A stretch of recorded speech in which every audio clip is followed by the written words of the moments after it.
छठा, बुद्धिमान चूहे। एक जंगल में सभी जानवर भाईचारे तथा प्रेम से रहते थे। जंगल राज जैसी वहाँ कोई बात नहीं थी। शेर और हिरण एक ही घाट पर पानी पीते थे। कई नदियां उस जंगल से होकर गुजरती थीं। एक बार ग्रीष्म ऋतु में वहाँ ऐसी भीषण गर्मी पड़ी कि नदियों के साथ साथ जल के अन्य सभी स्रोत सूख गए। वन्य प्राणियों में हाहाकार मच गया और वे सभी पानी की तलाश में यहाँ वहाँ चल दिए। लेकिन इस आपदा की सर्वाधिक मार हाथियों पर पड़ी। भारी भरकम शरीर, झुलसा देने वाली गर्मी और पानी की एक बूंद तक नहीं। हाथियों का मुखिया गजराज बहुत चिंतित हो गया था कि पानी की व्यवस्था कैसे की जाए। नहाने की बात तो दूर, पीने तक की व्यवस्था कैसे की जाए। तभी उनमें से एक हाथी पूरे आत्मविश्वास एवं भरोसे के साथ बोला, गजराज जी, मुझे पता चल गया है कि पानी कहाँ मिलेगा। आओ मैं तुम्हें ले चलूं। उस हाथी की बात सुनकर सभी हाथियों ने चैन की सांस ली और उसके पीछे पीछे चल दिए। लंबी यात्रा करके वे एक विशाल झील के पास पहुँचे। सभी हाथी पानी देखकर बहुत खुश हुए और वे जोर जोर से चिंघाड़ने लगे। वे पानी पीकर मदमस्त हो चुके थे। हाथियों का झुंड जिस ओर बढ़ा, वहां धरती पर चूहों के बहुत सारे बिल थे। हाथियों के भारी भरकम खंबे जैसे पैरों के नीचे कुचलकर बहुत से चूहे मर गए। जो बचे वे इस सोच में डूब गए कैसे हाथियों से अपने प्राणों की रक्षा करें। सभी चूहों ने सोचा, क्यों ना हम हाथियों के सरदार के पास जाकर याचना करें कि आने जाने का मार्ग बदल लें। सभी चूहे गजराज से मिलने चल दिए।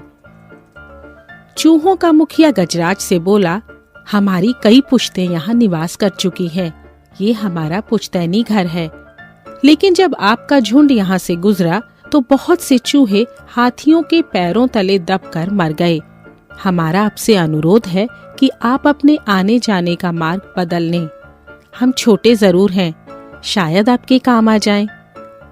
जरा जरा से चूहे हमारे क्या काम आएंगे, एक घमंडी हाथी बोल उठा।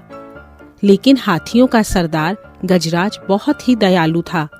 बोला, तुम चिंता मत करो, मैं हाथियों को रास्ता बदलने के लिए कह देता हूँ। मुखिया के कहने पर हाथियों ने रास्ता बदल लिया। आपकी बहुत कृपा होगी। हमारे योग्य कोई सेवा हो तो हमें याद कर लीजिएगा। चूहों का मुखिया सच्चे दिल से आभार प्रदर्शित करता हुआ सरदार से बोला। झील के किनारे हाथी और चूहे खुशी से रहने लगे। एक दिन हमेशा की तरह हाथी झील की ओर बढ़ रहे थे कि एक हाथी का पैर फंदे में जा फंसा और वह बुरी तरह पीड़ा से चिंघाड़ने लगा। गजराज समझ गया कि ये सब शिकारियों ने किया है। तभी शिकारी आए और उस फंसे हाथी को लेकर चल दिए। सभी हाथी निराश व उदास हो गए। तभी गजराज को चूहों की याद आई। उसने तो कभी स्वप्न में भी नहीं सोचा था कि उनकी मदद भी लेनी पड़ सकती है।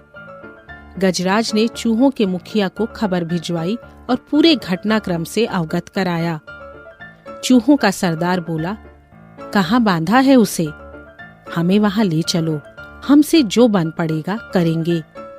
हाथियों की पीठ पर बैठकर चूहे उस ओर चल दिए जहां फंदे में फंसे हाथी को शिकारियों ने रस्सियों से बांध रखा था। सभी चूहे रस्सी काटने में जुट गए। कुछ ही देर में अपने पैने दांतों से उन्होंने सारी रस्सियां काट डाली और उस हाथी को मुक्त कर दिया। संयोगवश ये वही हाथी था जिसने एक दिन छोटा समझकर चूहों का उपहास किया था। वह बहुत ही शर्मिंदा हुआ और उसने चूहों के मुखिया से क्षमा याचना की। ऐसी गलती पुनः न दोहराने की भी बात मुखिया से कही।